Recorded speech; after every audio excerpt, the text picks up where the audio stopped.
송승헌 씨와 유혁비 씨가 국경을 초월한 열애를 인정하면서 아시아가 들썩이고 있습니다. 비공식적으로 소개하는 자리였다. 남해에 있는 아주 고급 리조트인데 배용진, 박수진 씨가 왜 거기로 신혼여행 갔었죠? 같은 곳이에요.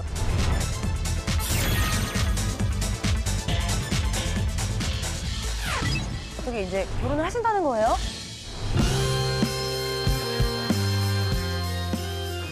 세상을 떠들썩하게 한 풍문, 당신이 궁금한 풍문. 모든 풍문을 속 시원하게 해결해드리겠습니다. 밀착 토크! 풍문을 쇼! 언제나 아주 핫한 풍문만을 가지고 저희를 찾아와 주는 우리 풍문 기자단 여러분, 오늘 힘 많이 들어가는데 저희도 소개해 주세요, 그러면은. 아, 그럴까요? 예. 저희도. 방청객 여러분! 오늘 특별히 방송에 문어 한 마리 나오셨어요. 잘생겼다. 뜨겁게 타오르고 있는 풍문입니다. 송승헌, 유혁비 커플의 결혼 임박설. 네. 두 분이 열애가 공개된 게 꽤 되지 않았나요?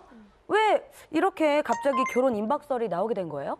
네, 두 분이 공개 연애를 시작한 거는 8월부터였었는데요. 네네. 이후에는 뭐 결혼설이 사실 없진 않았어요. 네네. 그리고 기자들도 되게 많이 송승헌 씨 쪽에다가 많이 물어봤는데 그때마다 결혼은 절대 아니고 뭐 아직 준비 중인 건 전혀 없다라고 이제 공식 입장을 내셨는데 이번에 이제 결정적으로 12월 14일이었죠. 송승헌 씨와 여자친구인 유혁비 씨와 유혁비 씨 모친이 함께 남해 일대를 여행했다는 사실이 알려지면서 혹시 이제 예비 장모님을 모시고 함께 여행을 간 건 좀 결혼에 좀 임박했다는 게 있네요. 아닐까라는 그런 얘기가 돌면서 결혼 임박설이 돌았죠. 유혁비 씨 하면은 뭐 중화권 최고의 스타인데 이 두 분이 그냥 만난 것더니 어떻게 그 남해 여행을 들키지 않고 할 수 있었던 무슨 비결이 있나요? 이게 이제 굉장히 극비리에 진행됐던 걸로 알려져 있는데 아무래도 유혁비 씨는 한국에서도 이제 엄청난 스타시고 많은 분들이 알아보시잖아요. 네네. 실제로 인천공항에서 입국하는 모습을 봤다는 분들이 많으셨고 실제로 장면이 포착이 되기도 했었다고 해요. 근데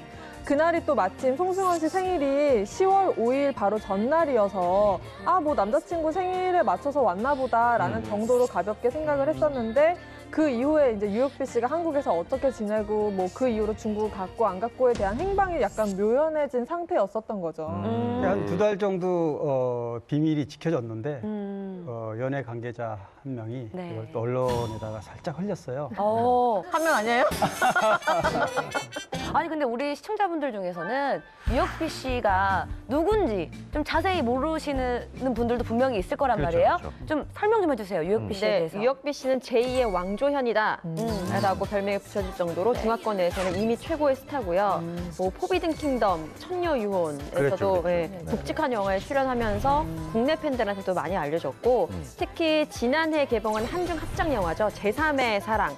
여기에서는 송승헌 씨와 함께 출연을 했고 극중에서 연인이었는데 실제로 이렇게 연인으로 발전하게 된 작품이 그랬죠, 딱 이 작품입니다. 사실 그 작품이 그렇게 잘 된 건 아닌데 예, 두 주연 배우는 대박이 났네요. 그렇죠. 사랑을 만났습니다. 아니 그래서 그 여행 가신 곳이 어디예요? 남해에 있는 아주 고급 리조트인데 거긴 뭐 이미 많이 알려진 곳이에요. 왜 그러냐면 뷰가 좋은데 그 바닷가 앞에 있는 거. 가보셨어요? 아니 사진만 많이 남해하면 봤어요. 바닷가 근처겠죠.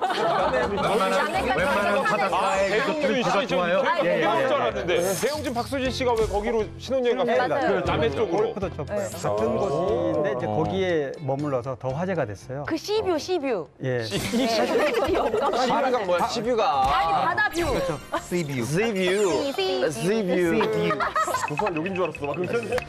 그 배영준 씨하고 박수진 씨 그 신혼여행 때 사실 저희들이 취재를 갔었기 때문에 그쪽을 좀 잘 알아요. 근데 전면만 바다가 튀어 있고 나머지 3면은 산으로 둘러싸여 있어서 마치 무슨 철옹성 같은 그 안에 들어가면 굉장히 아늑하고 굉장히 고급스럽고 이런 곳이에요. 뭐 고급스럽다면 1박에 과연 얼마일까가 궁금하잖아요. 일단 그랜드 오션 스위트 기준으로 해서 1박에 154만 원 정도가 된다고 해요. 송승헌 씨가 그러면 중국어를 좀 잘 하시나 봐요. 이렇게 예비 장모님을 이렇게 좀 대화도 좀 제가 나눠야 알기로는 될 그러니까 텐데. 중국어를 썩 잘하시는 편은 아니세요. 그렇다고 오. 영어도 잘하시는 편은 아니에요. 그러면은 무슨 언어로 대화를 그러니까 하시나요? 뭐 하나도 못하는 건 아니지만 대화는 일상적인 대화는 할 수 있는데 마드랭귀지. 아무래도 그 예비 장모님이라고 할 수 있는 유혁비 씨의 모친은 중국어로 대화를 하셔야 될 거 아니에요. 근데 그런 언어 소통이 어렵다 보니까 아마 저 이 리조트를 선택한 게 아닐까 싶은 게 이 리조트가 골프를 친다거나 이런 스포츠 여가 활동을 할 수 있는 시설들이 많거든요. 그러면 아무래도 이제 스포츠를 같이 하면 대화보다는 여러 가지 그렇지. 게임을 즐기면서 자연스러운 분위기를 만들 수 있기 때문에 여기를 가지 않았을까. 대충 그림이 그려지네. 그러니까 긴 대화 없이 그냥 나이스 샷. 예, 장모님 그냥 서로 그냥 눈웃음만. 장모님 예. 나이스. 이렇게. 예. 아 그럼 여기서 잠깐 예? 김일중 아나운서는 결혼하시기 전에 예. 예비 장모님 모시고 여행 가신 적 있으신가요? 또 얼굴 무슨 말이요? 욕 안 먹었으면 다행이죠. 처음 이사 가는 것도 얼마나 떨리는데요. 김치 한 조각 먹는 것도 떨리는데. 저는 뭐 여행하는 기분으로 예. 좀 모시고 살아요. 저는 장모님 한번 생겼으면 좋겠습니다. 그러게 장모님은 예. 없으시겠네. 네, 없습니다. 예. 제 인생에. 아니 그러면 여기서 잠깐 짚고 가야 될 게 있어요. 네. 아니 송승헌 씨의 생일이 10월 5일이었다면서요. 네. 그리고 어머니와 여행을 한 게 10일부터였다면서요? 네네네. 그러면 그 사이 생일날부터 당일날부터 여행까지 그죠? 그러면 두 분이서 또 알콩달콩한 시간을 보내지 않았을까요? 사실 그 부분이 가장 궁금하잖아요. 네네. 그래서 제가 또 취재를 했습니다. 예. 사실은 10월 5일 날이 송승헌 씨 생일이에요. 네. 그래서 생일 파티를 비밀리에 강남에서 했습니다. 어. 단둘이 생일 파티 했다 그러면 또 뭐 별거 아니겠죠. 네. 단둘이 하지 않았고요. 네네. 동행자들이 꽤 많았습니다. 지인들이 예, 유명한 사람도 지인들이. 많았나요? 예, 유명한 사람이 굉장히 많았어요. 그 유명한 배우 중에 우리가 네. 금방 떠오를 소지섭, 원빈, 네네네. 이병헌, 네. 강기구 감독도 참석을 했고 아. 그 외 지인들 뭐 가까운 지인들이 해서 한 20여 명 참석한 걸로. 아니 그러면 우리 친구들을 불러서 지인들한테 여자친구를 소개를 했다. 진짜 정말 내 여자친구다라고 이렇게 공개하는 어떤 의미 이런 거였나요? 그렇죠. 그러니까 사실상 비공식적으로 여자친구 소개하는, 그러니까 자기 생일 잔치를 겸해서 자기 지인들, 가장 친한 지인들 다 모아놓고서 잔치를 하면서 저기 강일원 기자님 정일원데 잔치라고 하면 잔치 약간 해가 딱 뜨거든요. 아니 저는 좋았어요. 저는 굉장히 푸근하고 생일 잔치라는 말 굉장히 오래간만에 아니 들어봤거든요. 근데 만약에 생일도 먹어야 될 것 같고. 돌집이 해소야 전해자. 홍석천 씨, 네. 벌스데이 파리, 벌스데이 파리. 그래요. 굉장히 유창한 걸고 감사합니다. birthday party. 강 기자님 나이스 샷. 아니 그러면은 그 자리에 또 지인들이 또 많이 있었다고 했잖아요. 네. 그러면 또 둘의 은밀한 데이트는 또 못 보셨겠네요? 또 은밀한 데이트 전공이거든요. 여러 명 있었기 때문에 네네. 정말 전에 그 자동차 안에서 그런 은밀한 그런 데이트는 아니지만 나 스스럼 없이 공개된 장소지만 애정 표현을 했다고 그래요. 어떻게요? 뭐 한번 손도 잡고 터치? 뭐 그럼요. 스킨십도 하고 뭐 어쨌든 그랬으니까 스킨십이라고 하면은 뭐 어떤 아니 손 잡으면 스킨십이죠. 손만 거기서 잡으세요? 뭐 이 정도인가요? 뭐 이 정도인가요? 뭐 위치가 이상하잖아요. 죄송해요. 여기 만진 건데 여기 만진 겁니다. 제가 직접 참석해서 눈으로 보지는 않았기 때문에 네네. 거기 직접 참석한 지인한테 이제 들은 얘기인데 굉장히 서스럼 없이 편안한 그런 자리였다 이렇게 얘기 주는 걸 봐서 두 사람은 굉장히 사랑하는 그런 분위기 같아요. 어쨌든 송승헌 씨 같은 경우는 공개 연애를 한 적이 단 한 번도 없습니다. 사실 최지우 씨랑 좀 스캔들이 많이 났었는데 인정하지는 않았어요. 그러다가 이번에 한 방에 계열을 낳은 거죠. 아니 유혁비 씨가 또 유명 스타이기도 하지만 네. 또 어마어마한 부잣집 딸로 알려져서 화제가 됐었잖아요. 처음에는 유혁비 씨 아버지가 중국에서 23번째로 돈이 많은 자산가다. 그래서 뭐 10조 원 정도를 가지고 있다라고 이제 그분으로 알려졌는데 알고 보니까 이제 그분이 아버지는 아니셨고 유혁비 씨의 친아버지는 외교관이셨고 지금 어머니가 재혼을 하셨는데 재혼하신 분도 변호사라고 해요. 아니 그러면 그 10조 원의 자산을 가지고 있는 그 재력가하고 유혁비 씨하고의 관계는 어떤 관계예요? 그 사진이 같이 찍힌 것도 있었거든요. 선친페이라고 해가지고 네. 그 같이 있는 사진이 있었는데 알고 봤더니 그분은 일종의 뭐 후원가라고 해야 되나? 그래서 어렸을 때부터 유혁비 씨를 이제 활동을 하거나 공부를 하거나 뭐 유학 자금 같은 거를 하는 데 있어서 후원을 많이 해주신 분이라고 하더라고요. 양아버지라는 설이 있던데 양아버지는 아닌 거고요? 중국은 워낙 네. 또 그런 관계들이 많다고 많대요. 하더라고요. 많아요. 그래서 네, 그런 네. 의미로서는 뭐 양아버지라고도 할 수 있겠네요. 그러니까 옛부터 중국은 그렇게 양아버지 아니면 뭐 친형보다도 더 친한 사형, 뭐 맞아요, 사부 맞아요. 뭐 이런 것들이 굉장히 많아서 저도 양아버지 한 분 기다려 보도록 하겠습니다. 지금 가실 때 양아버지를 기다리고 무슨 말 하는데? 느닷없이 기다린대. 느닷없이 기다려주고 싶네요. 알았어요. 이런 자산가의 후원도 있고 네네네. 본인도 톱스타이다 보니까 집이 축구장 4배 되는 집이 있으시대요. 그리고 오. 뿐만 아니고 집에는 넓은 정원과 정자까지 있다는 소문을 제가 입수했습니다. 뭐가 있다고요? 정자가 있다고 전해라. 아 그래서 이렇게 어떻게 되는 거예요? 결혼?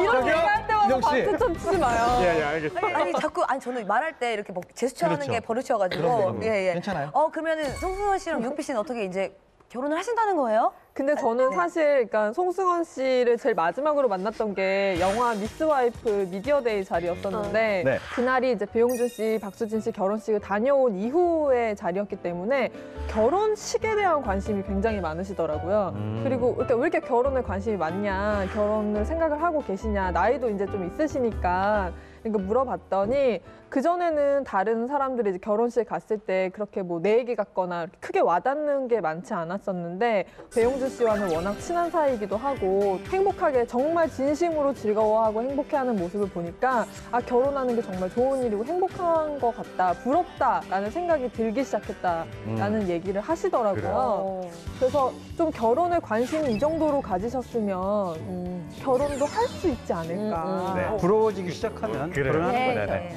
자, 한중 양국의 톱스타고요. 선남선녀의 만남인 만큼 우리 승헌 씨 앞으로도 예쁜 사랑 하시길 바라겠고요. 좋은 소식 들리면 저희 풍문쇼에서 단독으로 또 들려드릴 것을 약속드립니다. 연락 주세요. 네네. 띵띵.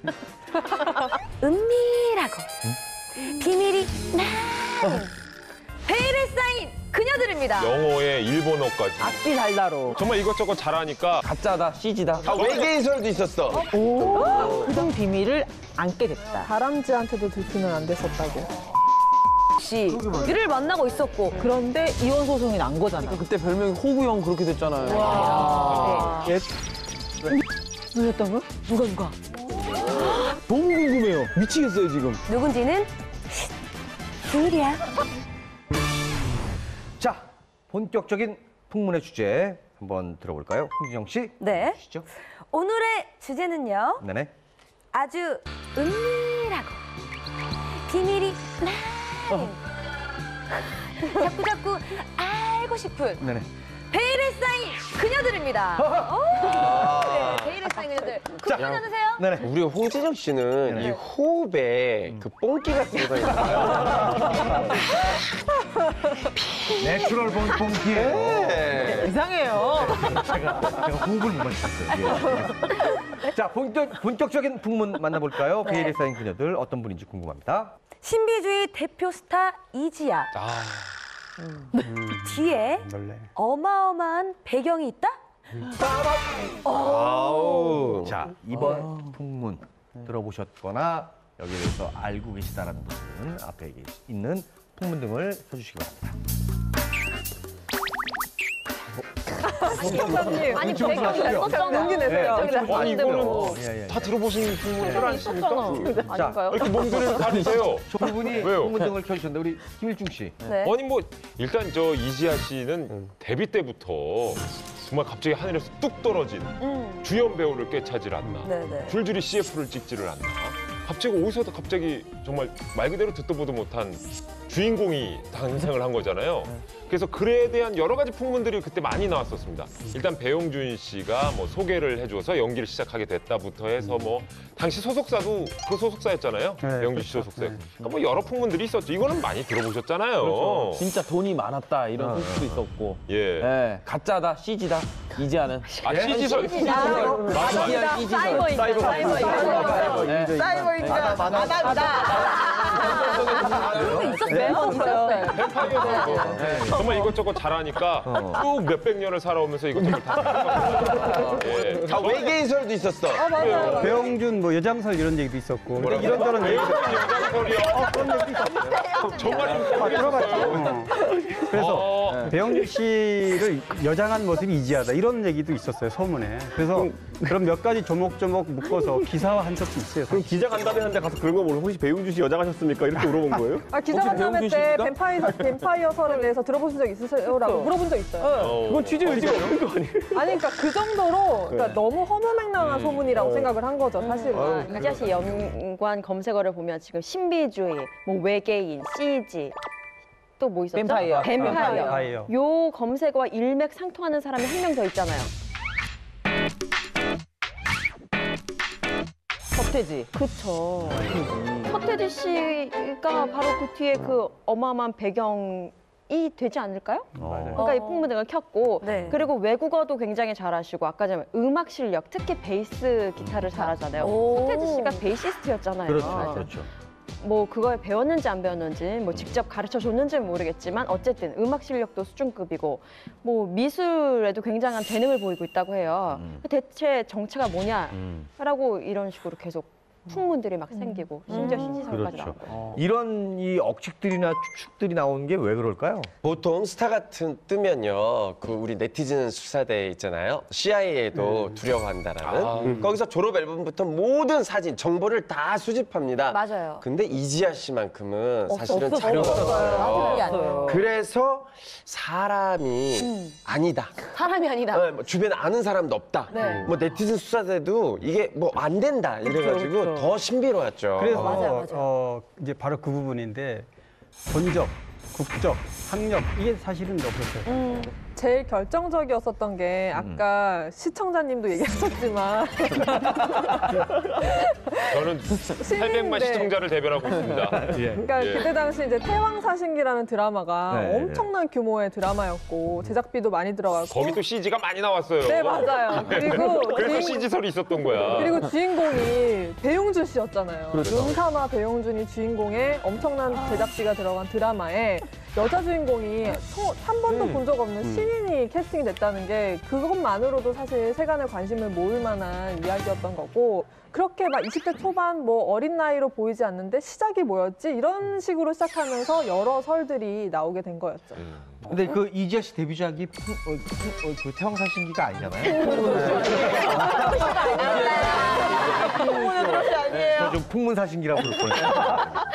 태왕사신기가 아니고 CF를 통해서 그 처음에 얼굴을 알렸죠. 네, 맞아요. 배용준 씨와 함께 CF를 출연했는데 실질적으로 이 CF가 데뷔작이었던 건데요. 네네.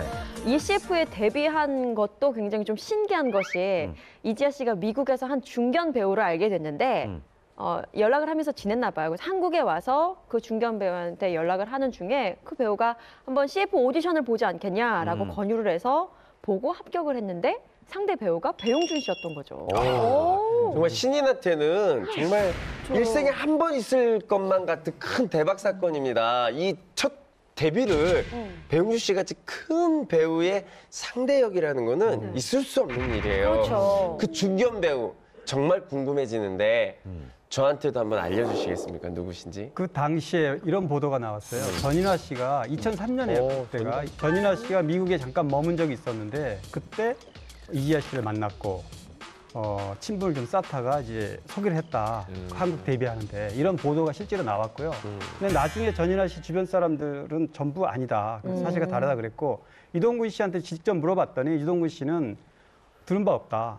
사실은 무근이다. 그러니까 사실 남편이 전혀 모른다. 혹시 그랬다면 미국에 한동안 머물렀으니까 알 수 있을 텐데 전혀 아니라고 그랬고 이지아 씨 소속사 측도 그건 아니다. 이렇게 얘기했고. 아니 그러면 그 얘기는 대체 어디서 나온 거예요? 그러니까 이지아 씨가 하는 방송 프로그램에 나와서 데뷔하게 된 배경을 얘기하면서 중견 배우 이야기를 했는데 그 중견 배우가 누구인지는 이야기를 하지 않았어요. 해도 너무 한 그 신비주의다 보니까 네. 이렇게 좀 황당한 황당한 어떤 얘기들이. 억측이라든지 이런 소문이 나는 것 대단하다. 같고요. 그 이렇게 이상한 소문이 있었음에도 불구하고 과거를 밝히지 못했던 이유가 밝혀졌잖아요. 네, 그렇죠. 이지아 씨가 2011년 정말 희대 스캔들에 휩싸였잖아요. 저는 사실 그때 진짜 깜짝 놀랐어요. 그 해에 정말 이슈였죠. 보고도 아니, 저 오버 아니야? 뭐 약간 처음 반응은 다들 이랬었던 전혀 연결고리가 없고. 거죠. 네, 또 왜냐면 결혼이라면 되는데 결혼을 이혼, 아니 이혼인 거예요. 다 건너뛰고 나온 기사였었으니까. 아니 그때 근데 지금 이 자리에 계신 우리 기자단 분들도 진짜 꽤 잘 나가시고 그럼 되게 명망 있는 기자분들이 너무 있죠. 확실해요? 아니 근데 전혀 우리 기자님들도 전혀 감을 못 잡고. 전혀 예측을 못 하셨었어요? 만약에 이지아 씨가 오히려 배용준 씨랑의 뭔가 이런 스캔들이 있었다면 맞네. 뭐 예를 들어서 뭐 이런 식의 좀 더 취재를 들어갔을 텐데 서태지 씨랑 연결이 되니까 다들 좀 충격이었었던 것 같고 이게 뭐 결혼이나 열애가 아니라 재산 분할 청구 소송이었잖아요. 다 건너뛰고 그걸 하니까 사실 그게 굉장히 쇼킹했었어요. 당시 근데 그 서태지 씨 하면 뭐 일반 대중들한테 미치는 영향력이라든지 이런 건 대단했죠. 어마어마했었고요. 오죽하면 문화 대통령이라는 소리였겠어요. 뭐 요즘 젊은 친구들은 사실 잘 모를 텐데 그때 충격이라는 게 서태지 씨가 처음 그 저희들도 잘 낯선 랩을 가지고 등장했을 때 맞아. 저희 세대에 정말 이건 문화적 충격이었습니다. 난 알아요. 이번 주인라면 야. 난 알아요. 시름 알아요.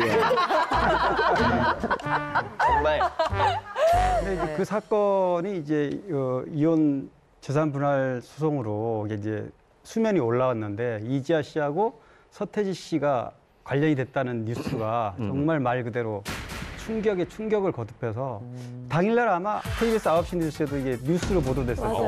그랬죠. 연예계 그 큰 사건들이 있으면 이게 뉴스로 보도되는 게 굉장히 크게 와닿는 뉴스로 이렇게 평가를 하는데 그래요. 이 경우가 대표적인 경우. 근데 제 기억에 96년인가 언제쯤에 한번 뉴스에 난 적이 있는데 예. 서태지 씨가 미국인가 가서 은퇴하고 미국 가서 미국 갔죠. 결혼했다. 네, 그랬죠. 맞아요. 뭐 이거 했을 때도 저희 그냥 대단했었거든요. 당시에 이제 그 기사를 사실 냈던 분이 뭐 저한테는 선배 연예 기자인데요. 워낙에 이제 그분이 서태지 씨 화보집도 낼 정도로 그쪽 정보가 많았어요. 그래서 서태지 씨가 96년에 은퇴하고 미국으로 가서 잠적했단 말이에요. 그럼에도 불구하고 그런 화보집을 내면서 여러 가지 정보를 알고 있던 분이었기 때문에 그 지인을 통해서 당시에 그 보도를 했어요. 일면에 크게 서태지 씨 결혼한다고요. 12월 24일 날 서태지 씨, 김모 양과 결혼한다. 이렇게 돼 있단 말이에요. 그러면 성도 정확하게 맞아 떨어졌고 김모양 아버지 별장에서 결혼식을 올린다. 이렇게 해서 굉장히 구체적으로 또 예를 들면은 그 김모양 이지아 씨죠. 이지아 씨에 대한 신상에 대해서 기사를 다뤘는데 키가 170에 지금 168이에요. 거의 비슷하게 맞췄죠. 그리고 뭐 여러 가지 얘기들을 아주 구체적으로 다뤘는데 이게 이제 서태지 씨가 그때는 잠적하긴 했지만 굉장히 관심이 많았던 탑스타였기 때문에 서태지 씨가 이거 사실과 다르다. 명예훼손 하겠다. 이렇게 소송 얘기가 나오니까 이걸 오보 처리한 겁니다. 기사.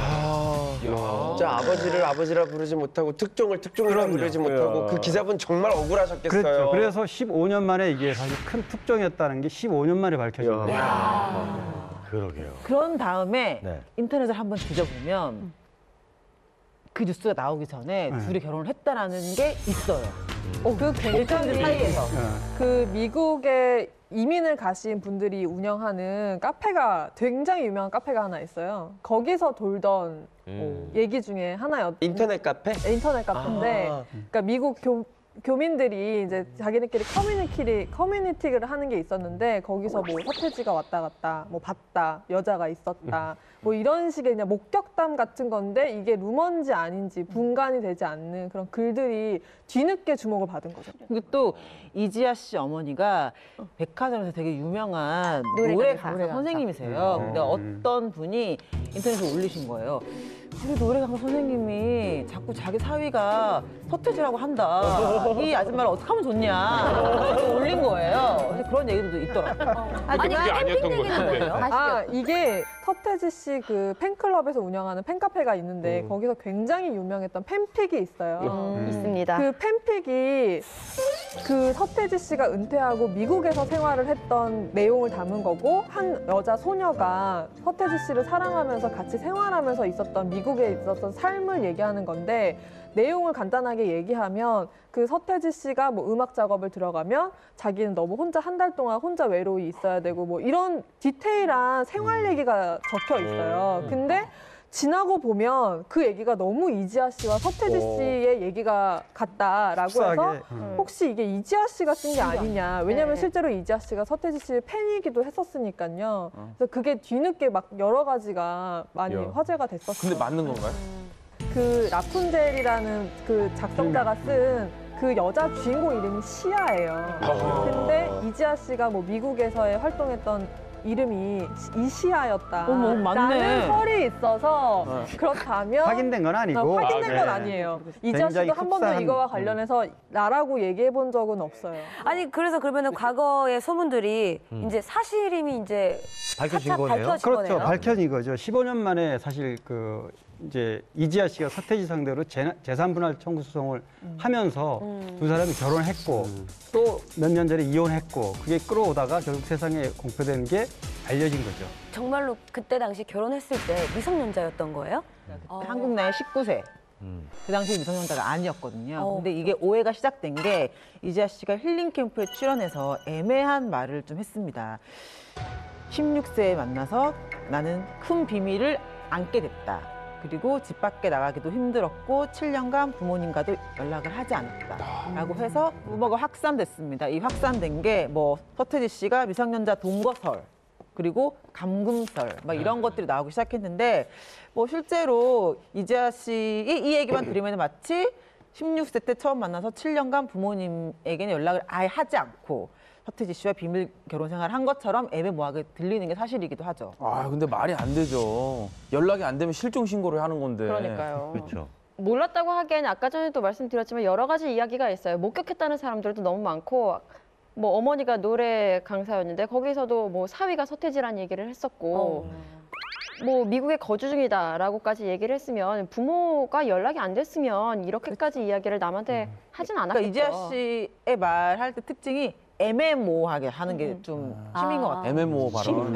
취미예요? 뭔가 다 애매해요. 뭐 애매해요 다. 나이 문제도 그랬죠. 다 애매하고 뭐 예. 사실 뭐 여러 가지 이제 아침 프로라든지 뭐 어르신들 뭐 예전에 뭐 야반도주 같은 경우들 거기까지 갔어요? 아니 그러니까 그랬을 때 이렇게 정말 친정이나 뭐 이렇게 시댁과 정말 소식을 끊고 뭐 이렇게 살다가 나중에 실은 뭐 다시 이렇게 상봉하는 경우도 애 있고 낳고 한데 애 낳고 이렇게 예. 어머니. 강 국장님은 아시네요, 그죠? 예. 근데 그런 상황은 아닌 거잖아요, 그죠? 그렇죠. 예. 네. 사실 그때 한 얘기 중에 의미 있는 얘기가 뭐냐면 서태지 씨를 알고 서태지 씨하고 결혼을 하면서 부모하고 떨어져 살 수밖에 없었다. 이런 거를 암시를 했어요, 사실. 이게 한 그런 가지. 말씀 하셨잖아요. 네. 다람쥐한테도 들키면 안 됐었다. 어쨌든 결혼한 연도는 나와 있는 거잖아요. 그리고 이재 씨의 나이를 역산을 해보면 몇 세에 결혼했던 건 알 수 있는 거 아닌가요? 그 힐링 캠프에서 그래도 나이가 몇 살이냐고 물어봤을 때 저는 몇 년생입니다라고 말한 게 아니라 송창희 씨가 말씀하신 적 있잖아요. 저랑 동갑이라고. 라고 말을 하는 거예요. 그러니까 좀 애매하게. 좀 답답한 거예요. 듣는 입장에서는 그냥 아니, 몇 살입니다. 명확하게 얘기를 못 라고 안 나와서 해주시니까. 근데 막 원래 힐링 캠프가 좀 해명할 거 있으면 해명하러 나오고 싹 그러니까요. 털어다 올려 나오는 건데 아무리 물어봐도 뭐 답하는 게 전부 다 약간 뜬구름 더막 스토리. 소문만 무성해주고 그러니까 뭐 다람쥐 얘기 아까 왜 한 거냐 이런 네. 것부터 시작해서. 산에서 내려오는 다람쥐도 나의 존재를 알면 안 됐다 아. 라고 얘기를 해버리니까 지적이다. 그 힐링 캠프를 보면은 다 보고 나면은 너무 답답해서 고구마를 한 100개 먹은 느낌? 아, 이런 김치나 나쁜 우유 데일까요? 없이. 아니 그러니까 동치미가 있었어야 되는데 고구마에는 동치미를 먹어야 되거든요. 동치미 국물을. 네. 아니 사실 힐링 캠프까지 본인이 직접 나오신다고 했을 땐 도대체 어떤 얘기를 털어놓을까 다들 기대하고 보는 게 있는데 기대하는 얘기를 너무 안 해주시니까 너무 답답하더라고요. 답답한 면도 있었지만 때로는 보면서 속으로는 계속 그런 생각이 들었어. 집 밖으로 나가면 뭔가 큰일이 날 것 같고 항상 같이 있진 않았더라도 내가 왠지 연락하면 뭔가 좀 잔소리나 이런 걸 들을 것 같고 어린 마음에 그런 걸 당하면 많이 힘들었겠다. 실제로도 그 전에는 서태지 씨가 아무런 반응이 없다가 힐링 캠프 방송이 나가고 아마 본격적으로 좀 뭔가 반박을 하지 않았나요 그때? 그러니까 스스로를 그렇게 셀프 디스를 했는데 나는 감금의 아이콘이다 라고 얘기를 했었죠. 한 예능 프로그램에 나와서. 그러면서 뭐 해명도 하긴 했는데 그럴 정도로 어떻게 감금의 아이콘이 정말 되어버린 힐링 캠프의 출연이었죠. 아니 근데 그거 찍고 나가지고 회사 내에서 무슨 뭐 미방송 분량에 다닌 거 도는 거 없었어요. 그걸 확인을 못하고 나왔는데. 빨리 확인하러 가요. 다시 들어가세요. 아, 네, 그걸 확인을 못하고 나왔는데 내가 거기를. 자, 어쨌든 두 사람이 뭐 사랑을 해서 어린 나이에 결혼을 했고 아주 주목받는 이별까지 하게 됐는데 헤어지게 된 결정적인 이유가 뭐랍니까? 2000년에 서태지 씨가 컴백하고 들어오면서 이제 떨어져 있으니까 별거를 하게 됐고 그때 이 별거가 시작이 되면서 관계가 좀 악화됐던 것 같습니다. 근데 사실상 사실혼 관계는 그때 끝났다라는 발표를 했고요. 그리고 이재하 씨 이혼 소송 때문에 나중에 밝혀진 건 2006년에 이혼한 것으로 확인이 된 그런 상황입니다. 근데 2006년에 이혼했으면 왜 2011년에 이 소송을 벌였는지 약간 이해 안 가는 게 5년 지난 시점인데 원래 그 위자료 청구 소송은 2년이고 재산 분할은 3년 이내에 청구할 수 있는 건데 뭐 어차피 안 되는 걸 왜 이렇게 걸었을까? 좀 의구심이 들긴 하거든요. 나중에 이제 발표한 보도 자료들을 보면 조금 안 맞는 부분이 있는데 이재하 씨 쪽은 뭐라고 얘기를 했냐면 미국에서 이혼한 건 2006년이다. 그렇지만 미국에서 이혼했다고 해서 한국에서 성립하는 것이 아니기 때문에라는 주장을 하기도 했었고요. 그리고 법적 효력이 발생하는 게 2009년이기 때문에 거기서부터 계산을 해서 55억의 위자료 소송을 하기도 했었어요. 저는 그냥 드는 느낌이 이거 소송으로 뭐 돈을 받겠다 이런 것보다는 그냥 드러내고 싶었다라는 느낌이 약간 드는 것 같아요. 근데 정말 서태지 씨는 물론이고 이재하 씨 입장에서도 굳이 그 과거를 폭로해봐야 별로 그렇게 득될 게 없었을 것 같은데. 측근과 지인을 통해서 정보 수집한 거에 따르면은 그 이재하 씨가 당시 이제 굉장히 유명한 변호사를 선임을 하셨었는데 그게 이제 이재하 씨가 어쨌든 나이를 속이고 활동을 하셨고 본명도 아니었고 여러 가지 그런 부분이 본인에 대해서 전혀 정보가 공개된 바가 없기 때문에 아마 이걸 법적 소송을 하더라도 그 법원 출입하는 기자들이 절대 모를 거다. 비밀이 지켜질 거다라는 그런 식의 얘기가 있어서 이재하 씨도 그걸 믿었다라는 얘기가 있더라고요. 근데 하필 법원 출입 기자 중에 서태지 씨 팬이 있었던 거죠. 정현철이라는 사실을 알았던 거죠. 근데 정우성 씨가 사실은 이재하 씨하고의 또 스캔들이 터졌잖아요. 그 이혼설이 터지기 바로 한 달 전이었죠. 정우성 씨와 열애설 사진과 함께 등장을 해서 정말 충격적이었었는데 당시 프랑스 파리에서 다정한 모습으로 데이트하는 모습이었고 정우성 씨가 이재하 씨의 손을 잡고 이렇게 걸어가면서 손을 이렇게 자실 코트 안에 주머니에. 솔직히 모든 여자분들이라면 공감을 했을 거예요. 이재하 씨가 정우성 씨랑 스캔들이 터졌을 때 진짜 부러워하시는 분들이 많으셨거든요. 너무 부러웠어요. 그 그쵸? 사진. 사진. 그 사진. 어떤 사진이요? 아니 힐링 캠프 비슷한 나와서도 모자수 그렇게 이렇게 얘기했잖아요. 네. 정우성 씨는 그때 주위의 시선을 아랑곳하지 않고 오로지 내 손이 차갑다는 거에만 집중을 했을 뿐이다. 그래서 그 손을 이제 자기 코트에 넣어줬다는 거예요. 아니, 아니야, 더 멋진 정우성 씨는 표현이었어. 원래 다 모두에게 친절하지 않아요? 누가요? 정우성 씨. 안 만나봐서 모르겠어요. 정우성 왜요? 갑자기 씨. 왜 이래? 아니 저는 그러니까 괜히 흥분했는데 정우성 씨가 친절하셨어요? 점심시간이어가지고 예. 인터뷰를 하면서 식사를 했는데 저는 이제 노트북으로 계속 말씀하시는 거를 받아 적어야 되는 상황이니까 먹으면서 하는 게 쉽지 않았어요. 근데 정우성 씨가 음식을 앞접시에다가 하나하나 이렇게 갖다 주시면서 드시면서 하라고. 소주도 마셨나요 혹시? 아니요, 근데 밥만 먹었습니다. 점심시간이었대잖아요. 점심이었어요. 아 이거 마시면 나랑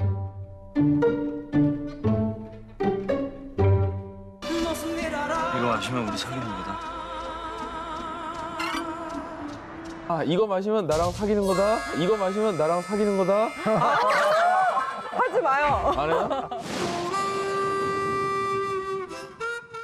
정우성 씨는 사실은 이제 저랑 이제 야구팀도 같이 했고 골프 모임도 같이 하고 있는데 우성 씨는 남자가 봐도 굉장히 그 멋있고 매력적이에요. 맞아요. 이 친구가 재밌는 게 멋있어. 재밌는 게 그 안녕 안녕 뭐 이러잖아요. 들어와서도 이렇게 맞아요. 눈빛으로. 왔어? 맞아요. 공연이신데요? 눈으로 먼저 얘기하고 눈으로 말아요. 먼저 얘기해요. 맞아요. 그리고 이 정우성 씨는 그 술을 먹잖아요. 술을 마시면 굉장히 귀여워집니다. 맞아요. 굉장히 귀여워져요. 워낙에 그 앉아 있는 모습이나 이렇게 그냥 뭐 표정 자체가 나 정우성 나 정말 멋있어요.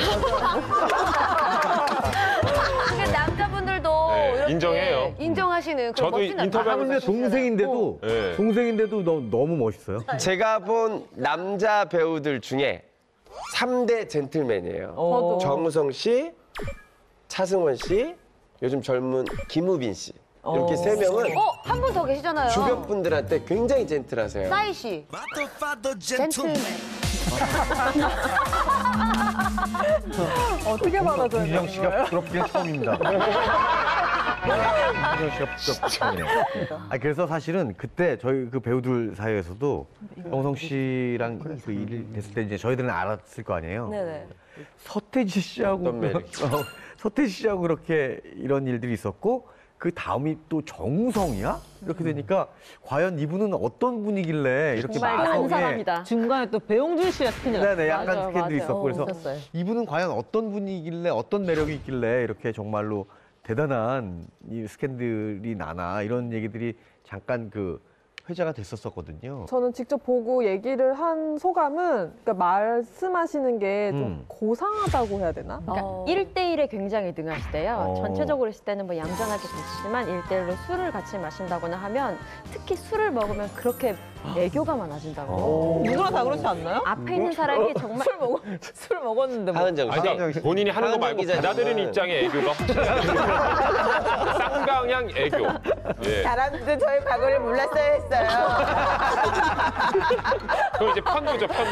예. 알았어요. 예, 왕고. 그리고 이지아 씨랑 같이 일했던 분들 말씀을 들어보면은 예를 들어서 공감대가 형성되는 게 되게 중요한 거잖아요. 대화를 할 때. 근데 뭐 스포츠, 패션, 음악 뭐 다 해박하시니까 어떤 주제를 던져도 대화를 잘 이어갈 수 있고 서로 공감하면서 대화를 하니까 거기서 또 묘한 매력이 있고 정말 다양한 분야를 잘 아시는구나라는 생각이 자, 들어요. 어쨌든 정우성 씨가 그 팬클럽 홈페이지에 마음 가는 친구와 이렇게 알아가는 단계라는 그런 뉘앙스로 글을 직접 올리셔서 대단히 많은 분들이 좋은 관계를 갖고 있구나라는 것을 이제 알게 됐죠. 그런데 이혼 소송이 난 거잖아요, 서태지 씨와. 네. 그래서 이게 둘이 그럼 불륜이냐 뭐 이런 쪽으로 살짝 이렇게 네티즌들이 좀 관심을 가졌던 것 같아요. 근데 또 그러면서 동시에 정우성 씨가 혹시 이지아 씨 과거를 알았을까라는 사실에 좀 이목이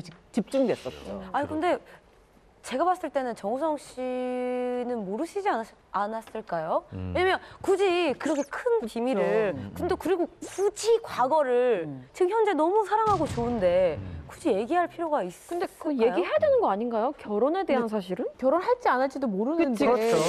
어떻게 그래. 사전 고지를 해야지 그걸 안 하고 하니까 정우성 형이 그때 부모님. 왜 그래요? 가슴이 아팠는데요. 맞아요, 왜 그래요? 맞아요. 희진 씨 말대로 사실 가장 궁금했던 게 정우성 씨의 생각이 뭐였느냐였거든요. 사실 이 부분 그 당시 그 기자들이 취재할 때 접근이 안 됐어 사실은. 이지아 씨가 자신의 결혼 사실을 제대로 밝혔는지 안 밝혔는지는 알려지진 않은데 그 후에 정우성 씨가 이제 모든 사건이 다 끝난 후에 한 예능 프로그램에 나와서 그 사실을 미리 알고 있었냐라고 물어봤더니 파리에서 여행을 했을 때 이지아 씨가 오래 만났던 뭐 사람이 있었어요라고 있긴 얘기를 했다. 하길래 나도 그 오래 만난 여자가 있다라고 이야기를 했었다. 이렇게까지만 얘기를 했어요. 그 정말 결혼 사실 이야기했는지 안 했는지는 밝혀지지 않았어요. 근데 어쨌든 저 정우성 씨가 이지아 씨하고 헤어지고 정우성 씨 생일 파티를 취소하고 뭐 인사불성되도록 뭐 술에 맞아요. 취해가지고 뭐 이런 소문이 있었는데 이게 사실입니까? 지인들이 또 이런 방배동 일대에 또 많이 깔려 있었고 네. 당시 정우성 씨가 살던 앞 빌라에 같이 살던 저희 절친 지인도 있었고 그래서 그런 얘기를 좀 정확해 보건데 굉장히 좀 만취돼 있는 모습을 좀 많이 봤다고 해요, 실제로. 그것도 제가 인간적이라서 보기에도 멋지다. 정우성 그리고 씨가 늘 그 술자리 옆에는 이정재 씨가 있다는 그런 지인들의 제보들이 저한테 속출했습니다. 그러면 이 사건 이후로 만난 적은 있대요? 실제로 뭐 따로 연락을 하거나 문자를 주고받지는 않은 걸로 알고 있어요. 아무래도 이게 이것도 마찬가지로 서로 연락을 했거나 만났은 모습이 포착이 되면 사실 이게 또 논란이 될 수도 있는 부분이기 때문에 좀 서로가 조심스러워하지 않았나라는 생각이 들어요. 어쨌든 큰 풍파를 잘 이겨내셨으니까 앞으로의 활동 기대를 하겠고 앞으로는 좀 더 대중들과 좀 친밀하게 소통하고 얼굴을 나타내 주시는 그런 스타로서 많이 기대를 하겠습니다. 네. 베일에 쌓인 그녀들과 관련된 또 다른 풍문 이번엔 뭐죠? 시문아 남편의 총선 이후 복귀한다? 오! 야, 시문아 씨 자, 얘기도 나오는 거예요? 이런 네. 풍문이 왜 나온 건지 진실이 뭔지 아시는 분들은 앞에 있는 풍문을 써주시기 바랍니다. 진짜 복귀한대요? 오, 빠른데요? 바로. 한 번씩 들어볼까요, 네네네. 기자님? 아마도 이제 시문아 씨는 은퇴한 지는 좀 꽤 됐잖아요. 네. 근데 그 남편이 정치인이다 보니까 남편이 정치적인 활동을 할 때는 항상 모습을 드러냈어요. 그래서 만약에 내년 총선에 남편이 출마를 한다면 네. 시문아 씨가 남편을 해서 내조를 할 거고 그리고 어느 정도 안정기가 된다면 충분히 가능하지 않을까. 저는 실제로 시문아 씨가 최근까지 라디오 방송을 하셨었거든요. 진행을 하셨기 때문에 어디서요? 그 종교 방송 진짜요? 라디오를 하셨어요. DJ를 하셨다고요? 네네네. 와. 근데 그 라디오를 복귀했다는 게 에세이 같은 거를 읽어주는 거예요. 이거를 영상 하간에. 프로그램처럼. 그렇죠. 네. 굉장히 그런 녹음도 굉장히 극비로 진행됐다고 하더라고요. 스케줄이 뭐 한 달에 몇 번 이렇게 딱 정해져 있는 게 아니라 갑자기 스태프들한테 통보가 온대. 이렇게 오늘 몇 시에 갑자기 녹음이 잡혔습니다라고 하면 그때 준비를 하셔서 시문아 씨가 오고. 어쨌든 라디오도 직접 하셨고 또 실질적으로 제가 만나본 드라마나 영화 쪽 제작사나 감독님들 같은 경우에는 시문아 씨를 계속 이렇게 두드리다 보면 언젠간 그 문이 열려서 방송 복귀를 하지 않을까라는 생각이 들어요. 저는 이제 정치권에서 얘기를 좀 들었는데요. 제가 아는 분이 이제 시문아 씨 남편의 지인이셔서 제가 여쭤봤어요. 이게 이제 취재를 좀 해야 되니까 그랬더니 좀 부정적인 얘기를 하시더라고요. 김현지 기자가 얘기한 것처럼 수많은 감독들과 제작자들이 시문아 씨가 고현정 씨처럼 컴백하기를 기다리는 건 맞습니다. 얼마 전에 8월의 크리스마스 재개봉했을 때 한석규 씨도 그런 얘기를 한 적이 있었는데 근데 제가 들은 건 좀 부정적인 얘기들이 좀 많았습니다. 그러니까 시문아 씨의 남편인 지상욱 씨의 행보를 봤을 때는 시문아 씨가 컴백하는 게 생각보다는 굉장히 어렵지 않겠나라는 얘기를 좀 많이 듣게 됐거든요. 그래서 그걸 바탕으로 해서 봤을 때 시문아 씨 복귀가 바라는 것만큼 쉽지는 않겠다. 왜요? 남편의 행보가 왜요? 어떤 영향을 미치는 거예요? 이런 거죠. 예를 들어서 김한길 전 대표 같은 경우는 최명길 씨가 아주 적극적으로 밀어주잖아요. 그래서 기죽지 말라고 차도 한 대를 사주고. 정말로요? 예, 차 이렇게 기죽지 말라고. 또 심지어는 손톱을 일부러 그 당의 색깔로 이렇게 바르고 나오기도 하고. 그러니까 말하자면 실제로 진짜 명성황후의 역할을 했었잖아요. 그런데 사실 김한길 대표에게 가장 부러운 건 아내라는 얘기를 정치인들이 굉장히 많이 할 정도로 이제 그런데 그래요. 시문아 씨는 좀 정반대인 것 같아요. 그러니까 지상우 다른 색깔을 바릅니까? 반대. 아니 뭐 비슷한 맥락으로 그렇게 논란되기도 했어요. 예를 들어 예전에 뭐 행사를 가는데 아니면 투표하러 가는데 명품백을 들고 가가지고 맞아요. 그렇다고 논란되기도 하고요. 그러니까 시문아 씨가 완전히 100% 내조 모드로 들어간다고 하면은 뭐 지상욱 위원장 같은 경우도 이 그 정치권에서 말하는 거대로라면은 좀 더 일찍 어쩌면 원내 진출할 수 있지 않았을까라는 얘기도 하는데 그렇게 되지 않았던 건 거꾸로 그 최명길 씨만큼 내조가 뭐 강하게 들어가진 않았다라고 이제 보는 거죠. 반대로 얘기하면 그 지인분의 말에 의하면 지상욱 전 대변인이 그걸 원치 않았던 것 같아요. 그러니까 본인은 지상욱의 아내 심은하의 모습을 원했던 것이지 심은하의 남편으로 기억되는 것에 대해서 조금 우려하는 대목이 있어서 아마 그렇지 않을까. 근데 그 의원 아내들 모임 있잖아요. 그 아내 모임도 굉장히 중요한 역할을 한다고 하더라고요. 뭐 어떤 윗분의 선배님의 부인에게 우리 남편 좀 잘 봐주세요라고 할 수 있는 기회장도 될 수 있고 내조의 장이라고 하는데 거기에 심은하 씨는 한 번도 모습을 보이지 않았다고 안 하던데. 끼워줄 거예요, 제가 아는 바로는. 정치인 아내분들도 모이는 분들끼리만 모인다고 하는 게 그 안에서 또 정치인 와이프 분들끼리도 또 학연을 따지고 지연을 따지고 이렇게 해서 모이기 학연이 때문에 굉장히 중요하죠. 학연이 특히 중요하다고 알려져 있기 예, 때문에 그래서 뭐 학교 여고 네. 동창 모임은 횟수별로. 횟수별로. 진짜? 예. 그리고 거기에 남편 낙선하면 또 모임 빠지기도 하고 뭐 이렇게 해서 그 모임 자체가 굉장히 잘 안 끼워주는 모임으로 유명합니다. 그런 것들이. 자, 워낙에 톱스타였던 심은하 씨다 보니 대중들의 관심이 아직도 여전한 거는 뭐 틀림없는 사실이고요. 네. 아니 그러면은 심은하 씨는 또 어떻게 톱스타가 되었나 또 이 히스토리도 되게 궁금해요. 93년에 데뷔를 했는데 네. 데뷔는 바로 그 이듬해 한지붕 세 가족이 이제 막 초창기예요. 원래 한지붕 세 가족이 일요일 날 아침에 하는 방송이다. 엄청나죠, 그 실제로 심은하 씨의 진가가 드러난 거는 이제 미니 시리즈. 미니 시리즈. 마지막 승부? 마지막 승부. 그러니까요. 그렇죠. 다스리. 처음부터 할 수 없던 걸. 거 여기 있으시고요. 마지막 승부. 네네. 장동건, 손지창, 이상하 씨. 그랬죠. 너무 예뻤어요. 이때 이 다스리로 대단한 인기가 사실은 심은하 씨가 MBC 공채 탤런트거든요. 그렇죠. 24시 공채 탤런트였는데 동기 중에서 제일 처음으로 초창기에 발탁이 돼서 마지막 승부란 드라마의 주인공이 된 거죠. 이 다스리를 어떻게 그때 당시 기억하느냐 해서 제가 분명히 한 말인데 제가 도저히 못 외워서 다시 읽어드릴게요. 내가 이런 표현을 했어. 화려하지 않은 듯 단아한 듯 예쁘게 생겼고요. 예, 부리부리하지 않고 청순하면서도 이목구비가 잘생겼다. 제가 어떻게 이런 표현을 했습니다. 제가 심은하 씨에게. 아니 그때 술 하신 거 아니에요? 예? 술 한잔 하시고 한 거 어쩜 아니에요? 이런 표현을 했지? 우리 와이프한테도 안 쓴 표현이지. 야, 이게 최고의 표현 아닙니까? 예? 네. 심은하 씨는 이랬어요, 근데. 다스리는 정말 이랬어요. 아 근데 제가 봤을 때는 예. 심은하 씨 리드 시절은 M 아니에요? M? 진짜 재밌잖아요. 진짜 팔두고.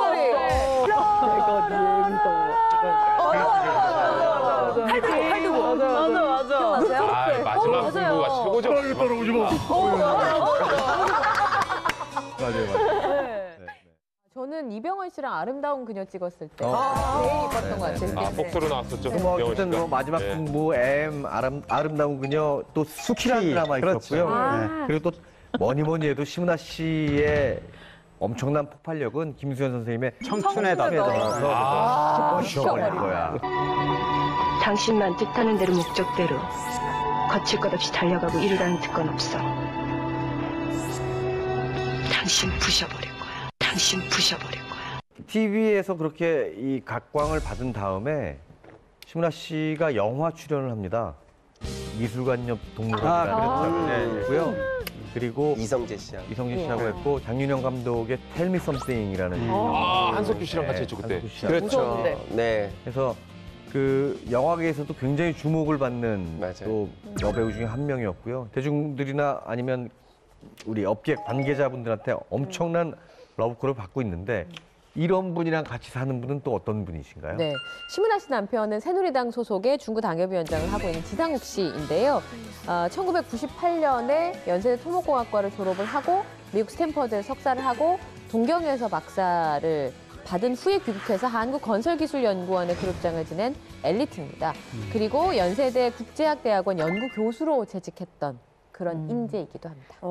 지상욱 씨의 부친도 또 대단한 분이시라고 해요. 연매출 350억 원 규모의 어떤 탄탄한 중견기업의 사업가이시기도 하고 한국마주협회 회장, 또 SBS 문화재단 이사 해서 뭐 재계와 문화계에 굉장히 넓은 인맥을 확보하고 계신 대단한 분이라고 합니다. 아니 그래서 그분이 신비주의 심은하 씨랑 어떻게 만나게 됐는지 이게 제일 궁금해요. 예. 친구와 지인들 하는 그 모임이 있는데 거기 가서 처음 만났고 호감을 갖게 돼서 차츰 가까워졌다, 만나는 횟수가 늘었다라고 하는데 지상욱 씨는 처음에 심은하 씨를 보고 배우 심은하보다는 인간 심은하한테 끌렸다. 그렇게 얘기를 어떻게 했어요. 그럴 수가 있어? 이게 정말 너무 예쁘니까, 너무 아름다우시니까. 이거 물어봐야 되는데 인간적으로 끈길. 대답을 잘 안 해줘요. 지상욱 대변인이 심은하 씨 얘기를 물어보면 또 지상욱 씨가 한 프로그램에 나와서 둘이 어떻게 만났는지, 뭐 대화는 어땠는지 에피소드를 하나 전하긴 했는데 처음 만나서 밥을 먹는데 지상욱 씨가 심은하 씨에게 뭐 좋아하세요? 라고 물어보니까 저는 이슬만 먹고 살아요. 라고 얘기를 했다는 거예요. 어머. 황사고 오면 또 이슬을 못 먹을 텐데 어떡해요? 라고 그랬더니 그러게요. 그러면 맛있는 거 좀 사주세요. 참이슬이라도.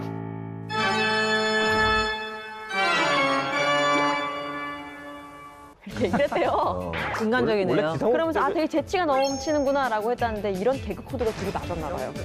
지상욱 씨는 진짜 재미없거든요. 정말. 진짜 재미없거든요. 이런 게 편하네.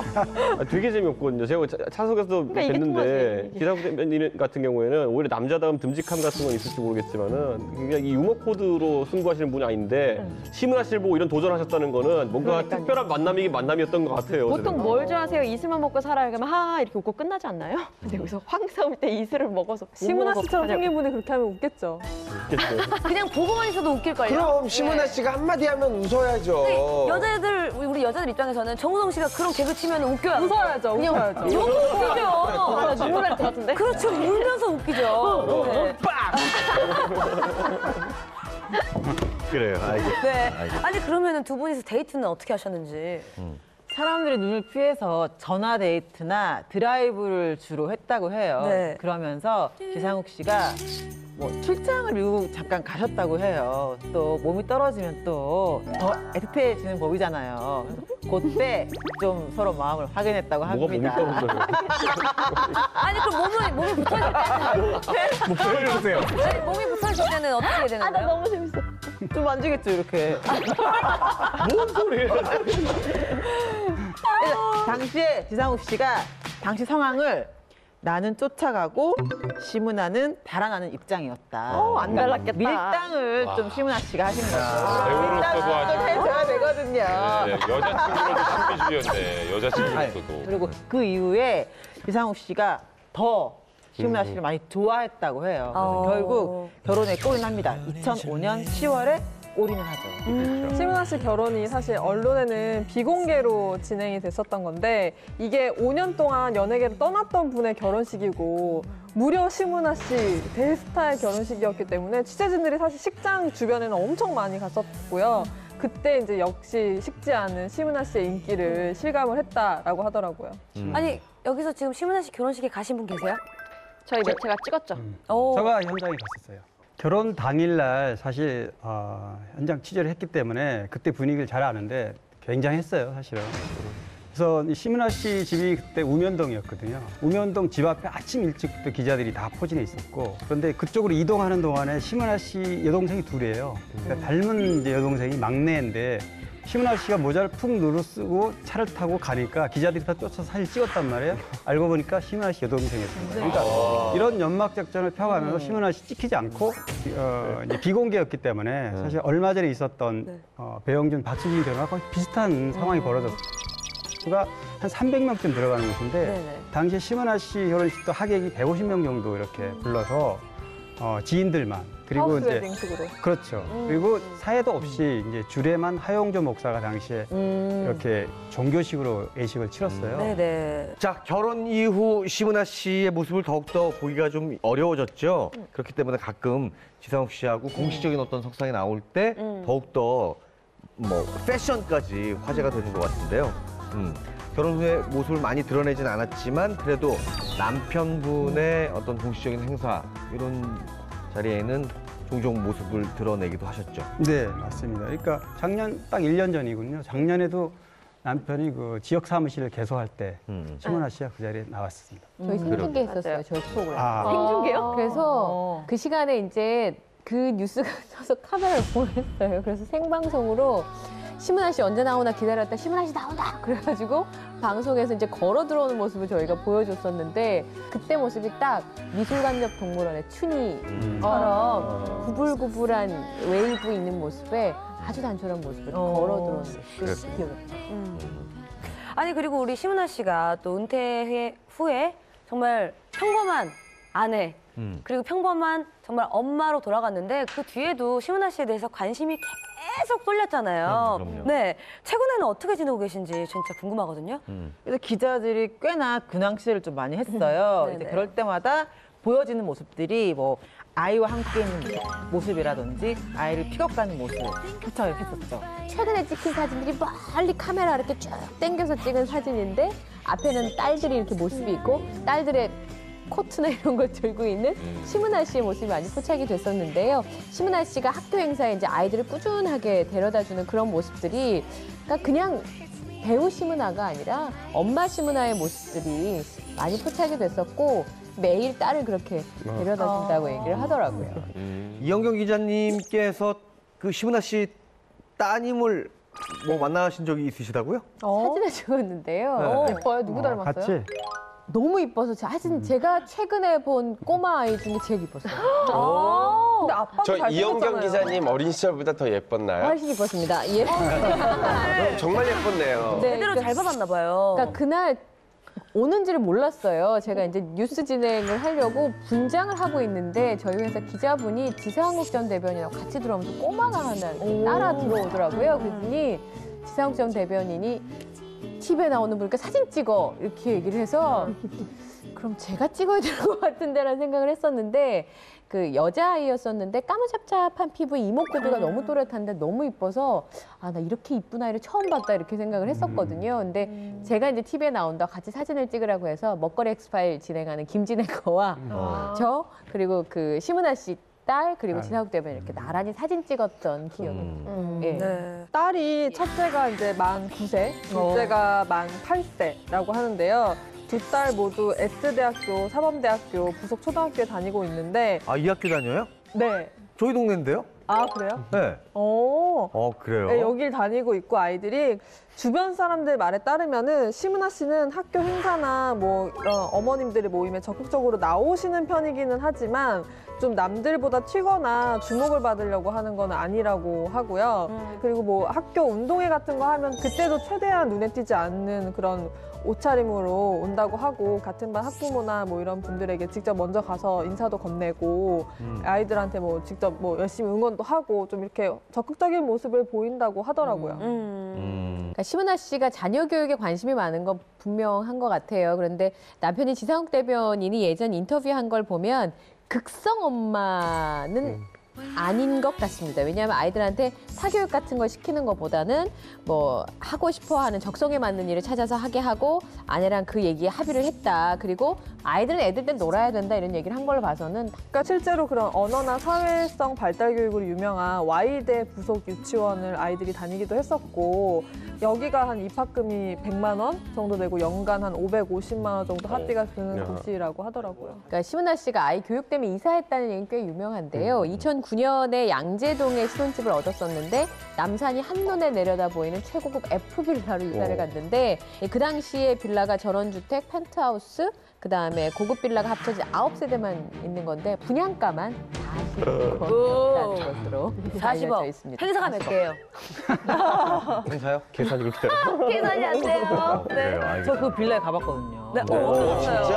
저 그 빌라에 가봤거든요. 네, 어떠셨어요? 아니, 저 심은하 씨가 안 살 때 우연히 지인이 거기 있어서 놀러 가봤는데 뷰가 너무 좋은 거예요. 진짜 앞에 남산이 쫙 있는 거예요. 그래서 이 뒤쪽 편. 그쵸. 그쪽이구나. 거기 연정훈 씨하고 한가희 맞아, 씨 맞아. 그 근처에 거기 살죠. 한남 거기 한남동 카페, 있잖아요. 강정훈 씨 카페 있는 약간 집이 약간 골목 쪽으로 들어갔어야 맞아요. 됐어요. 쭉? 네, 들어갔어야 됐었는데 뷰가 너무 좋아서. 보안도 진짜 좋더라고요.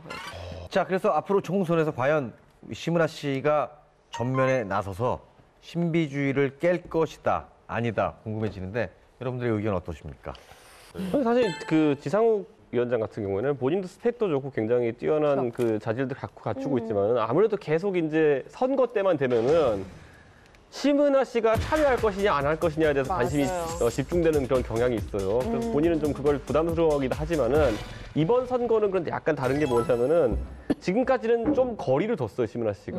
지금까지는 거리를 뒀는데 이번엔 좀 다를 거다라고 사람들이 예상하고 있는 것이 지금까지는 지상욱 씨가 자기 선거 뛸 때 당을 그 자유선진당이라고 그 작은 당에서 3당에서 이제 했기 때문에 좀 당선 가능성이 낮은 상황에서 시작했던 선거들이 많았어요. 그러다 보니까 시그나 씨가 딱히 이미지 소비를 해가면서까지 선거에 뛰어드는 게 전략상 옳은 것은 아니다라고 봤던 분들이 많은데 이번에 이제 뭐 어쨌든 여당의 어쨌든 후보 유력 후보분으로 거론되고 있으니까 이제 시그나 씨 입장에서도 한 번 딱 밀어줄 때가 있다고 한다면 지금 타이밍이다라고 생각하고 있습니다.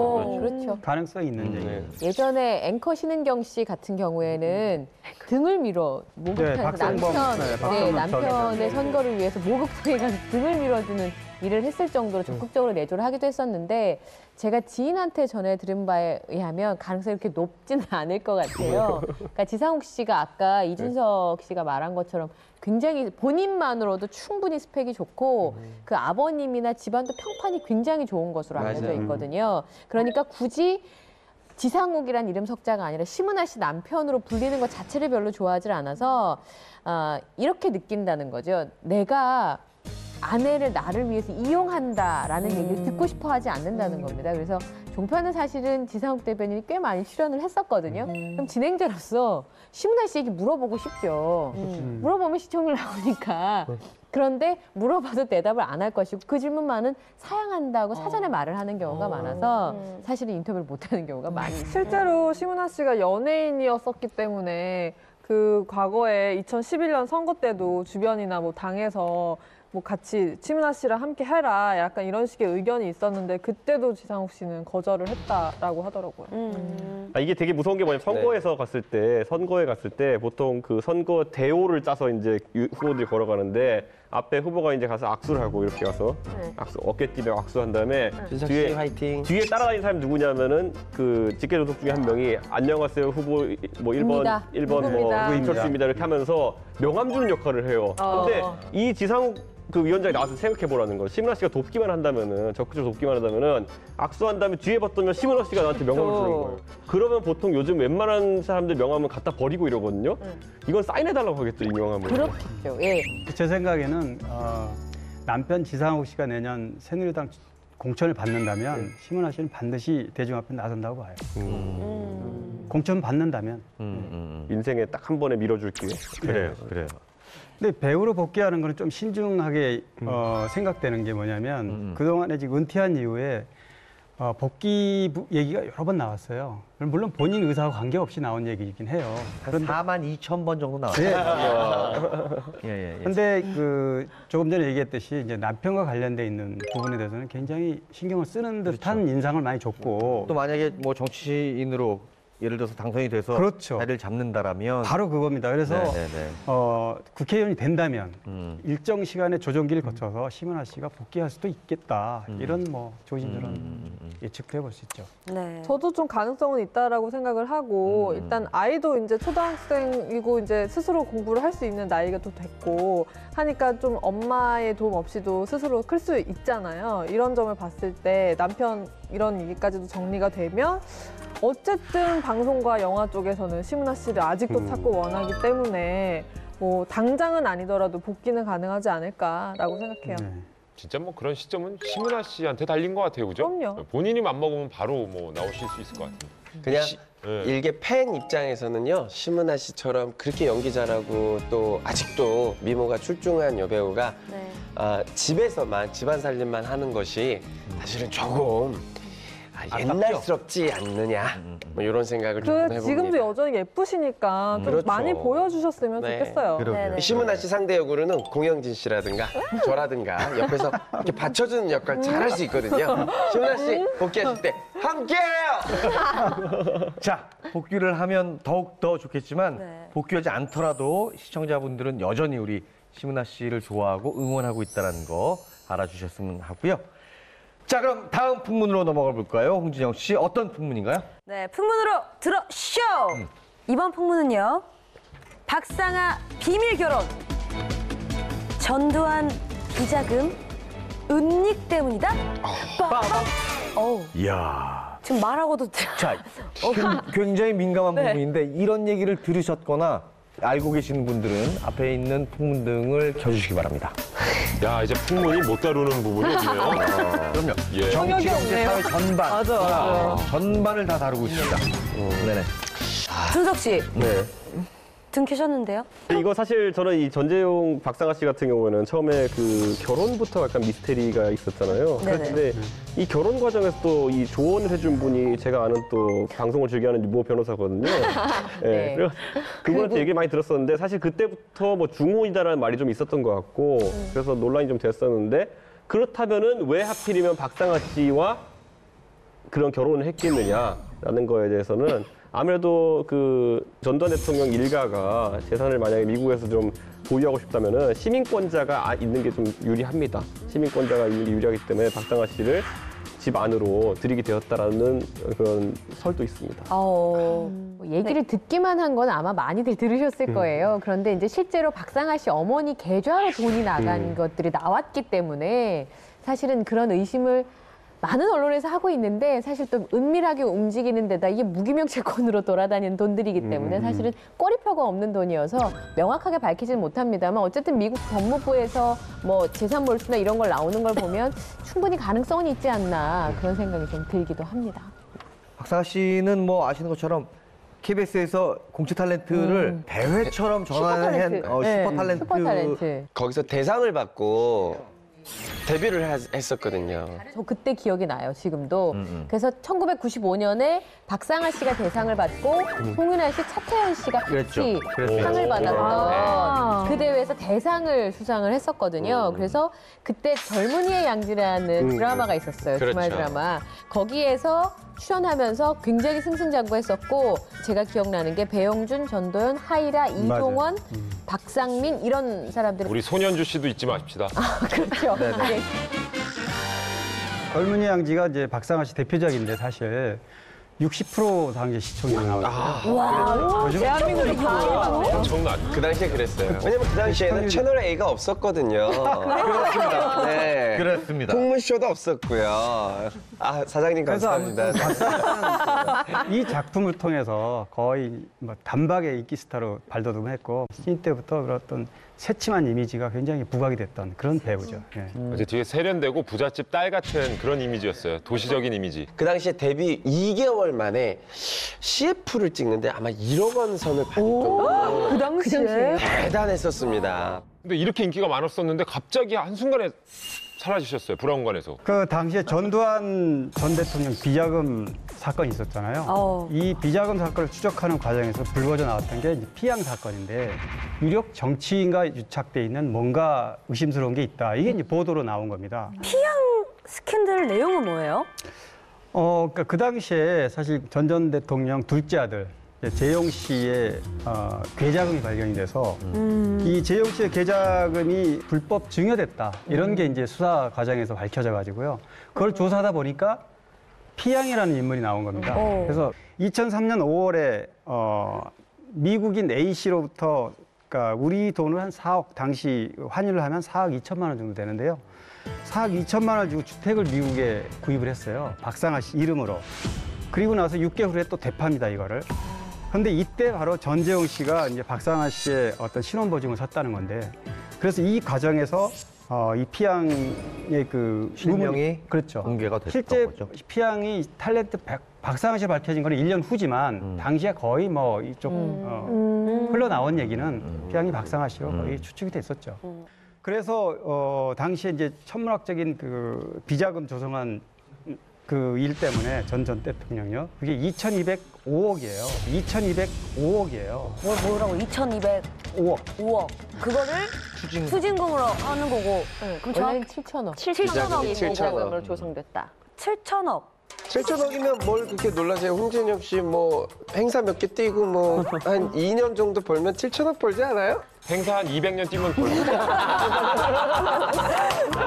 잡아? 200년? 아니, 희진 씨. 희진 씨는 7천억 본 적 있어요? 제가 심심해가지고 5만 원짜리 있잖아요. 5만 원짜리를 다 지폐를 해가지고 사과 박스에다 다 넣었어요. 사과 박스에다 꽉 넣었더니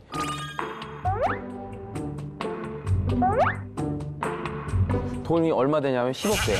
10억이 딱 들어가요. 7천억이면 70박스 있어야 되잖아요.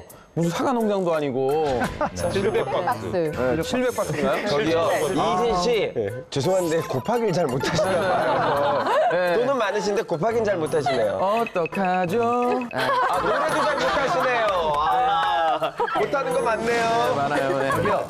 네. 정확히 하시는 노래 하고 싶어 하는 사람이. 예, 그래요. 알겠습니다. 이게 이렇게 7천억이라는 천문학적인 액수를 비자금 조성할 수 있었던 거는 사실 뭐 전두환 전 대통령 80년대 군부 정권이 들어섰잖아요. 네. 그래서 당시에는 뭐 뉴스하면 땡전 뉴스라는 얘기가 나올 정도로 유명했죠. 모든 뉴스를 대통령을 먼저 톱으로 올리고 그다음에 기사를 다룬다 해서 땡전 뉴스라는 얘기까지 나왔는데 9시 땡 치면 전두환 대통령은 오늘. 맞습니다. 딱 이거거든요. 아나운서. 네.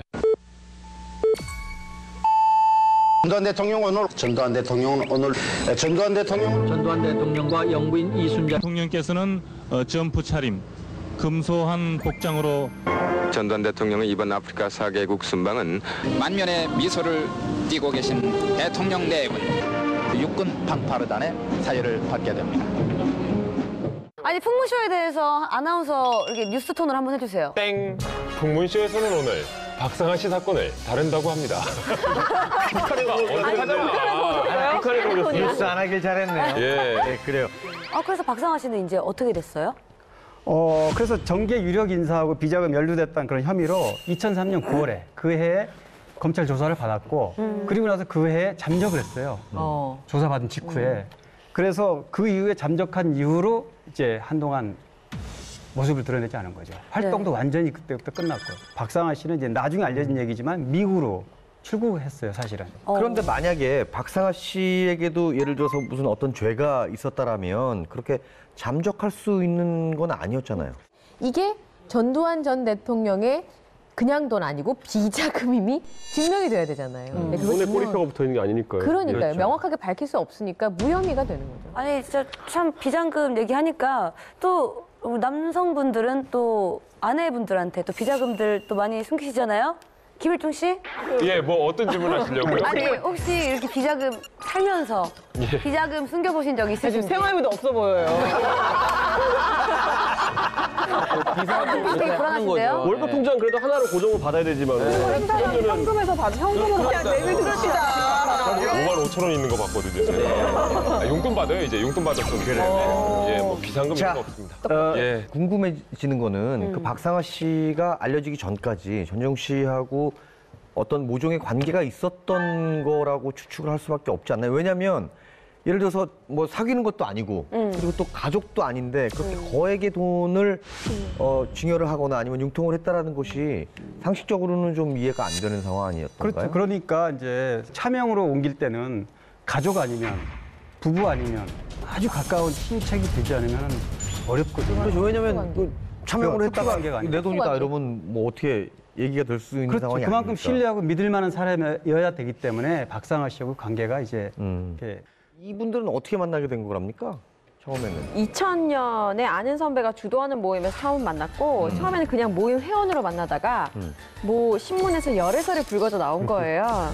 그래서 그것을 해결하는 과정에서 친해졌다라고 하더라고요. 정말 하다가 별 이상한 이유를 다 듣네요. 열애설을 이게 열애설 해결하는 터져서 이걸 과정에서? 해결하는 도중에 우리가 마음이 좀 맞았다. 아하. 그래, 근데 저 전재용 씨가 결혼했던 분 아니었습니까? 전재용 씨는 1988년 2월에 포스코 명예회장의 딸인 박모 씨랑 23살에 결혼을 먼저 초혼을 그때 하셨고 그 이후에는 1992년 그 5월에 최 씨랑 다시 재혼을 했고 1999년도에 별거에 들어가서 7년 정도 떨어져 지내다가 이혼을 했고 그리고 나서 이제 박상아 씨가 세 번째 아내가 된 셈이죠.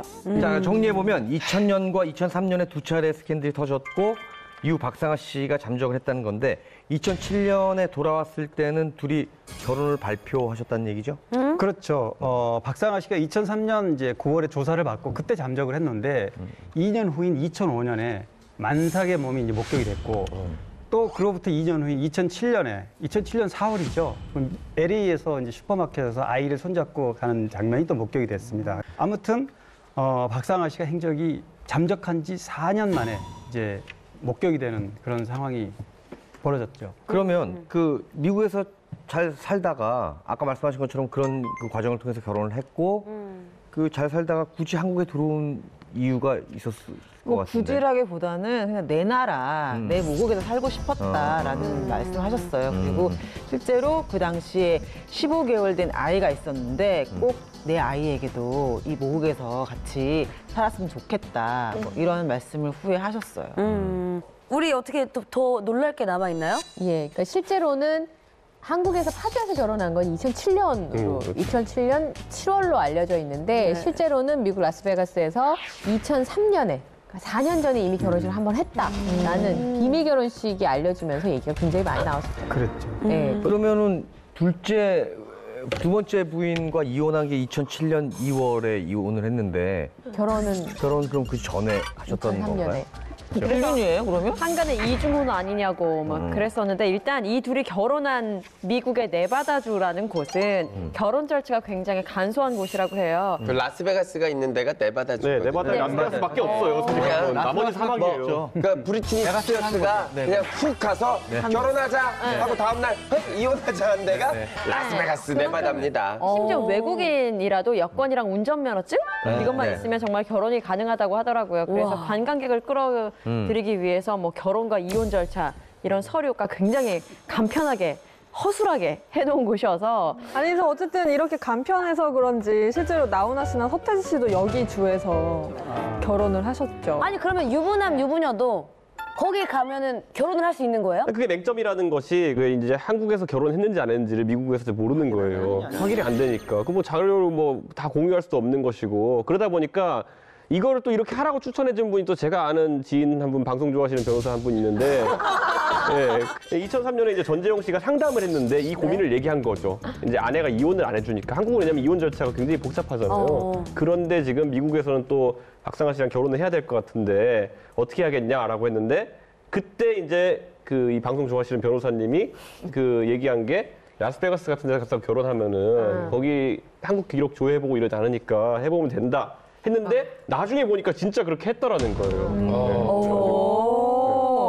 아니, 그러면 궁금한 게 미국에서 결혼을 하면 한국에서는 결혼이 자연스럽게 인정이 되는 건가요? 그러니까 미국에서 공증받은 그 결혼 증명서를 떼서 한국의 구청에서 가서 제출을 하면 그게 법적으로 부부가 된다고 합니다. 그 라스베가스에서 결혼을 했는데 한국에 들어왔으면 그 서류를 제출 안 하면 한국에서는 그럼 미혼이 되는 거네요? 그렇죠. 그렇죠. 네. 근데 아니 진영 씨 만약에 진짜 결혼 한 200명이랑 하고 싶으면은 나라별로 가서 다 하면 돼요, 그냥. 그러니까. 자, 그러면 이런 과정에서 이혼을 하기 전이었으니까 전처는 이런 사실을 몰랐었던 건가요? 네, 전처분의 인터뷰에 의하면 전혀 몰랐다. 그런데 만약 알았다고 한들 내가 뭘 어떻게 할 수 있겠는가. 그리고 아이들이 있으니까 그 사람 좀 안 났으면 좋겠다. 라고 했다고. 어떻게 그렇게 살아? 자, 한국에 들어와서 사는 모습이 포착된 적은 없나요? 있었어요. 그해 2007년 6월에 국내에서 이제 목격이 됐는데 저희 더팩트에서 당시에 사진을 찍었어요. 아우, 지금 또 틈새 자랑. 그렇습니다. 네, 아, 그러니까 그렇습니다. 2003년에 잠적한 이후에 4년 만에 처음 모습을 드러낸 장면이었기 때문에 그때가 아마 6월에 그 크리스티나 아길레라 공연이 있었어요. 아기를 내나요? 크리스티나 아길레라. 니빌레라. 크리스티나 아길레라. 올림픽 체육 경기장에서 이제 공연이 있었는데 집에서 거기에 가는 동안에 차로 이동하는 장면을 이제 카메라에 담았죠. 네, 또 2011년에도 포착이 됐는데요. 0.1% 상위 0.1%의 사교 클럽으로 지칭되는 곳이죠. 그 수영장에서 아이들과 함께 여유를 즐기는 모습이 포착이 되면서 또 논란이 됐었고요. 그때 그런데 전성기 때와 다름없는 미모를 또 간직하고 있어서 논란도 됐지만 굉장히 이슈도 됐던. 네. 여기는 뭐 심은하 씨도 아이들과 종종 오고 고소영 씨도 종종 오는 곳이죠. 어떤 수영장이길래요? 거기가 개인 회원권이 계약 기간만 20년이라고요. 그리고 가격은 1억 3천만 원 정도. 거기 그 재벌 회장님들 다 가잖아요, 인맥 때문에. 수영장이에요? 네. 재벌 피디 씨. 회장님들이. 회장님도 수영하잖아요. 피디 씨 회원권 있어요? 네? 저 없어요. 저는 집에서 하면 되잖아요. 끝나고 제 방으로. 예, 알겠습니다.